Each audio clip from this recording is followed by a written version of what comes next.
Programme के development, execution और history के बाद as I was saying, development और एग्जीक्यूशन के बाद जो हमारा नेक्स्ट टॉपिक है, आज का पहला टॉपिक, दैट इज वेरिएबल। अब वेरिएबल से पहले कुछ बेसिक कंसेप्ट मुझे आप लोगों को एक्सप्लेन करना है, तो उसके लिए मैंने यहाँ पे एक डायग्रामेटिक रिप्रेजेंटेशन बना दी। देखिए, लास्ट क्लास में हम जब एग्जीक्यूशन वाला प्रोसेस डिस्कस कर रहे थे, तब मैंने आप लोगों को ये कहा था कि हमारी कंप्यूटर मेमोरी में से हम जब भी जिस भी प्रोग्राम को रनिंग स्टेट में लेके आते हैं, यानी कि एग्जीक्यूट करवाने का ट्राई करते हैं, तो क्या होता है, उस प्रोग्राम की जो एक कॉपी होती है वो रैम के अंदर लोड होती है। ठीक है, तो मान लीजिए ये हमारी रैम है और जो प्रोग्राम में रन करवाना चाहती हूँ वो स्टेटमेंट्स, वो इंस्ट्रक्शंस मैंने यहाँ पे मेंशन कर दी। तो यहाँ पे बहुत ही सिंपल सा एक प्रोग्राम मैंने क्रिएट किया है।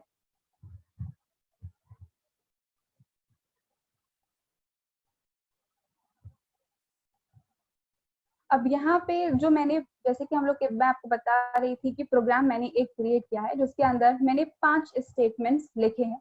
सबसे पहले मैंने यहाँ पे प्रोग्राम को स्टार्ट किया है और उसके बाद मैंने सिंपली यूजर से इनपुट मांगा है, यूजर से एक फील्ड मांगा है 2 वैल्यूज का। ठीक है, फिर उन वैल्यूज पे सिंपली मैंने एडिशन ऑपरेशन परफॉर्म किया है और रिजल्ट कहीं पे स्टोर करवाया है।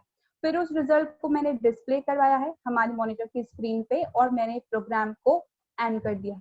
ये आप बिल्कुल अज्यूम कर सकते हो जैसे कि हमारा कैलसी होता है, यानी कि कैलकुलेटर होता है। तो कैलकुलेटर की एप्लीकेशन को सबसे पहले हमें स्टार्ट करना होता है, उसके बाद हम क्या करते हैं, हमारे नंबर्स टाइप करते हैं। जैसे सपोज मैंने दिया 10 + 20, ठीक है, तो 10 और 20 का मैंने इनपुट दिया है और प्लस यानी कि मुझे एडिशन करवाना है। अब यहाँ पे जैसे ही हम इक्वल्स टू प्रेस करेंगे वैसे ही कैलकुलेशन होना स्टार्ट हो जाएगी, यानी कि रिजल्ट कैलकुलेट होना स्टार्ट हो जाएगी। अब जो भी रिजल्ट आया है वो विजिबल होता है हमारी स्क्रीन पे, उसके बाद हम क्या करते हैं, कैलकुलेटर को क्लोज कर देते हैं। तो यही 5 स्टेप्स मैंने मेंशन किए हैं। अब जैसे ही मेरे इस प्रोग्राम को मैं रनिंग स्टेट में लेके आऊंगी, यानी कि एग्जीक्यूशन स्टेट में लेके आऊंगी, तो क्या होगा, ये प्रोग्राम की एक कॉपी बनेगी और रैम के अंदर लोड होगी। ठीक है, तो ये हमारी रैम है। और सपोज अब रैम क्या करेगा, अब एक प्रोग्राम तो है नहीं, मान लीजिए, सपोज कर लीजिए कि बहुत सारे प्रोग्राम। तो लास्ट क्लास में मैंने आप लोगों को ये बताया था कि जिस तरीके से हमारे फोन के अंदर कई तरीके की एप्लीकेशंस प्रेजेंट हैं, एज वेल एज उसमें फाइल्स प्रेजेंट होती हैं।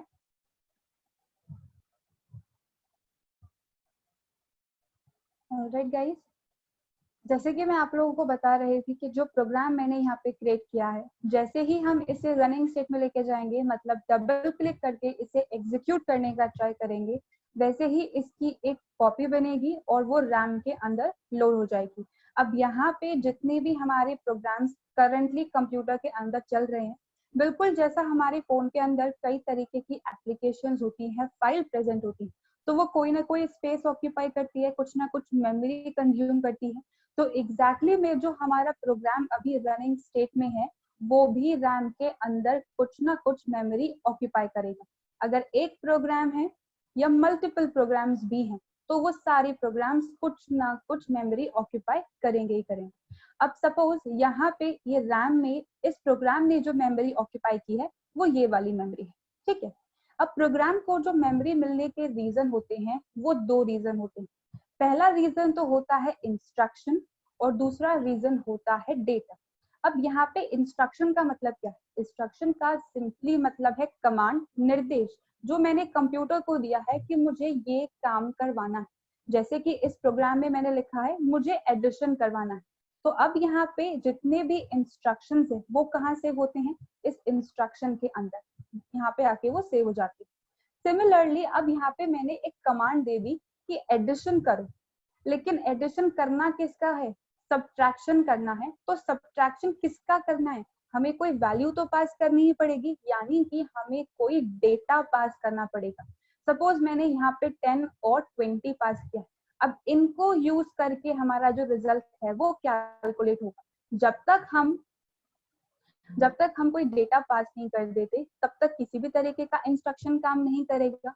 तो अल्टीमेटली होता क्या है, जो ये डेटा है और जो ये इंस्ट्रक्शन है, दे गो हैंड इन हैंड। जितने भी इंस्ट्रक्शंस होते हैं हमारे, वो इस डेटा को यूज करके ही सारी वर्किंग इम्प्लीमेंट करते हैं, ठीक है। अब जैसे कि मैंने आप लोगों को कहा कि फोन के अंदर एप्लीकेशंस मेमोरी कंज्यूम करते हैं, अब यहाँ पे तो बहुत सारी मेमोरी अवेलेबल है, तो कुछ मेमोरी तो हमारा इंस्ट्रक्शन ऑक्यूपाई कर लेता है, उसके अलावा भी काफी सारी मेमोरी यहाँ पे अवेलेबल होती है। तो कितनी मेमोरी की रिक्वायरमेंट, कितनी मेमोरी, सपोज अगर 15 GB की मेमोरी है हमारे पास में और 5 MB का हमारा म्यूजिक फाइल है, तो वो 5 MB ही ऑक्यूपाई करेगा, 2 MB या 10 MB तो ऑक्यूपाई नहीं करता है। तो एग्जैक्टली में जब हम कंप्यूटर रिलेटेड कुछ काम करवा रहे हैं तो हमारा डेटा कितनी मेमोरी ऑक्यूपाई करता है, इसको डिसाइड करने के लिए हमें प्रोग्राम के अंदर एक स्टेटमेंट लिखना होता है। अब वो स्टेटमेंट कैसे लिखा जाता है ये हम आगे आने वाले सेशंस में कवर करेंगे, लेकिन कितनी मेमोरी हमें चाहिए वो हम अभी बता सकते हैं। देखिए मेमोरी किसके लिए चाहिए, जो डेटा हम पास करेंगे उसके लिए। अब डेटा क्या है, दो नंबर जिन पे मुझे एडिशन ऑपरेशन परफॉर्म करना है, तो दो नंबर के लिए मुझे मेमोरी चाहिए, ये तो मुझे पता चलता है। अब इन दोनों पे कैलकुलेशन करके मेरा एक रिजल्ट कैलकुलेट होगा, तो उस रिजल्ट के लिए भी मुझे मेमोरी चाहिए होगी। तो बेसिकली मुझे क्या चाहिए, तीन वैल्यूज के लिए, तीन नंबर्स के लिए मुझे मेमोरी की रिक्वायरमेंट है। तो हम क्या करते हैं, रैम के अंदर उनके मेमोरीज को रिजर्व करवाते हैं, बिल्कुल वैसे ही जैसे कि हम लोग टिकट रिजर्वेशन करवाते हैं एक स्पेसिफिक सीट के लिए, उसी तरीके से जो हमारा डेटा होता है वो भी हमारी मेमोरी में जाके कहीं ना कहीं रिजर्व होता है, ठीक है। इस कंसेप्ट को हम कहते हैं वेरिएबल। अब मान लीजिए कि जो हमारा रैम का स्ट्रक्चर है वो कुछ इस तरीके का है, एक टेबल के फॉर्म में प्रेजेंट है। अब यहाँ पे जो मैंने ये स्ट्रक्चर बनाया है ये स्पेसिफिकली इस प्रोग्राम पे बेस्ड है। मान लीजिए बहुत सारे प्रोग्राम्स अभी करंटली रन कर रहे हैं और ये हमारा रैम, तो रैम के अंदर कुछ जो मेमोरी होती है वो ऑपरेटिंग सिस्टम ऑक्यूपाई करता है और बाकी की सारी मेमोरी प्रोग्राम्स के लिए अवेलेबल होती है। अब यहाँ पे जो ये मेमोरी है, जो ये बॉक्सेस बने हुए हैं, जो ये सेल्स बने हुए हैं, ये कहलाते हैं लोकेशन। अलग अलग जगह जाके हमारा जो डेटा है वो सेव हो सकता है, और ये जो सेल्स हैं जहाँ पे डेटा जाके सेव हो रहा है वो कहलाते हैं मेमोरी लोकेशन। अब लोकेशन को अगर सिंपल टर्म्स में डिफाइन करना हो, जैसे कि हम लोग सपोजिटली कहीं बाहर जा रहे हैं तो हम अपने फ्रेंड्स को कहते हैं ना, हाँ तुझे लोकेशन सेंड कर दिया है, यहाँ पे पहुंच जाना, then I pick you up. तो लोकेशन क्या है, एक जगह है। अब जगह है तो उसका कोई एड्रेस भी होगा।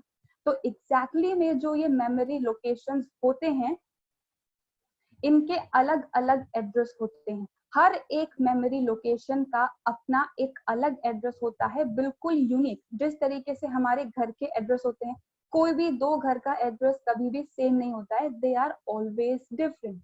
उसी तरीके से इन मेमोरी लोकेशंस के एड्रेसेस भी हमेशा अलग होते हैं एक दूसरे से, और ये कहलाता है मेमोरी एड्रेस। तो यहाँ पे रैम में हमारी जितनी भी मेमोरी लोकेशंस अवेलेबल हैं उन सब में अलग अलग जो है वो एड्रेसेस प्रेजेंट होते हैं। अब सपोज जैसे कि मैंने कहा मुझे यहाँ पे एडिशन ऑपरेशन परफॉर्म करवाना है, तो यहाँ पे एक वैल्यू मैंने 10 प्रोवाइड करवा दी और एक वैल्यू मैंने 5 प्रोवाइड करवा दी।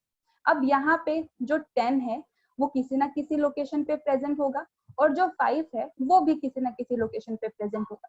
मान लीजिए इसका जो एड्रेस है वो 1000 है और इसका जो एड्रेस है वो 2000 है, लेकिन ये इंटरनल वर्किंग होती है, हमने माना है, असली में ऐसा थोड़े ही है। तो हम कैसे पता लगाएंगे कि वैल्यू कहाँ पे प्रेजेंट है? यूजर ने इनपुट दे दिया 10 और 5, लेकिन हम इसको मेमोरी में से एक्सेस नहीं कर पा रहे, ये तो हमें मिल ही नहीं रहा। तो जब वैल्यू मिलेगी ही नहीं तो कैसे उस पे एडिशन ऑपरेशन परफॉर्म करवाएंगे? तो हम क्या करते हैं, हर एक मेमोरी लोकेशन को आइडेंटिटी प्रोवाइड करवाती है। जिस तरीके से हमारी आइडेंटिटी क्या है, हमारा नाम। आपने क्लासेस ज्वाइन की है, आपको कहा गया है आपके नेम से ज्वाइन करना है क्योंकि वो आपकी आइडेंटिटी। तो एग्जैक्टली में हम क्या करते हैं, इस हर एक मेमोरी लोकेशन को एक आइडेंटिटी प्रोवाइड करवाते हैं, एक नेम प्रोवाइड करवाते हैं। तो अब अगर मुझे यहाँ पे वैल्यू को या डेटा को मेमोरी के अंदर स्टोर करवाना होगा, मेमोरी लोकेशन के अंदर उसे पहुंचाना होगा, तो हम क्या करेंगे, उस नेम की हेल्प लेंगे। तो यहाँ पे जैसे मुझे ए, बी और सी, ए और बी तो क्या है, वो दो नंबर जहाँ पे वैल्यू आएगी जो यूजर ने दी, और सी क्या है, सी वो है जहाँ पे रिजल्ट कैलकुलेट होके आएगा। तो मान लीजिए ए एक लोकेशन है यहाँ पे, बी लोकेशन है यहाँ पे और सी लोकेशन है यहाँ पे।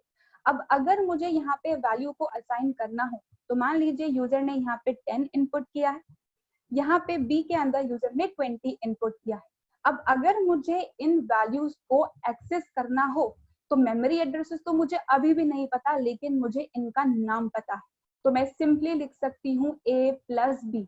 तो c is equals to a plus B अगर मैं लिखूंगी तो 20 को पिक किया जाएगा, 10 को पिक किया जाएगा, इनका एडिशन ऑपरेशन परफॉर्म होगा और यहाँ पे वैल्यू आ जाएगी हमारी 30। अब ये जो हर एक मेमोरी लोकेशन को आइडेंटिटी प्रोवाइड करवाने का कंसेप्ट है, ये कहलाता है variable. Variable is the named memory location that stores a data. तो यहाँ पे ए, बी और सी ये नेम है एक मेमोरी लोकेशन के। तो ये ए, बी, सी क्या कहलाएंगे? ये कहलाएंगे हमारे वेरिएबल्स, जो क्या कर रहे हैं, जो एक वैल्यू को होल्ड करने का काम कर रहे हैं। अब ये जो वैल्यू है ये कभी भी फिक्स नहीं होती है, वैल्यू चेंज हो सकती है। इसी वजह से इसलिए वेरिएबल कहा गया है। वेरिएबल का मतलब है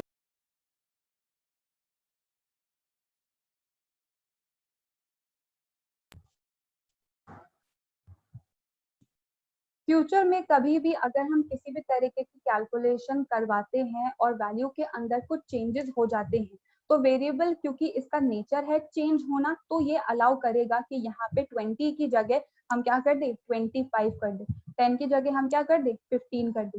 तो अब 15 प्लस 25 का आउटपुट भी अलग आएगा, that is 40।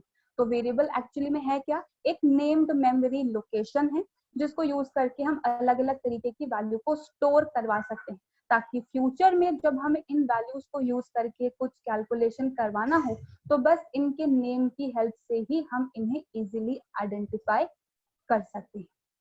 That was all about variable. अब वेरिएबल को कैसे क्रिएट करते हैं ये हम आगे आने वाले सेशंस के अंदर डिस्कस करेंगे। जब भी वेरिएबल को हम क्रिएट करते हैं, जैसे कि मैंने यहाँ पे नेम रखा है ABC, तो इसके लिए हमें कुछ रूल्स फॉलो करने पड़ते हैं और जो स्टेटमेंट होगा हमारा वो कहलाता है वेरिएबल डिक्लेरेशन। अब वो कैसे होता है, क्या प्रोसेस होता है, ये हम आगे आने वाले सेशंस में कवर करेंगे। अभी तक का जो भी कंसेप्ट मैंने आप लोगों को बताया है उसमें किसी को कुछ कंफ्यूजन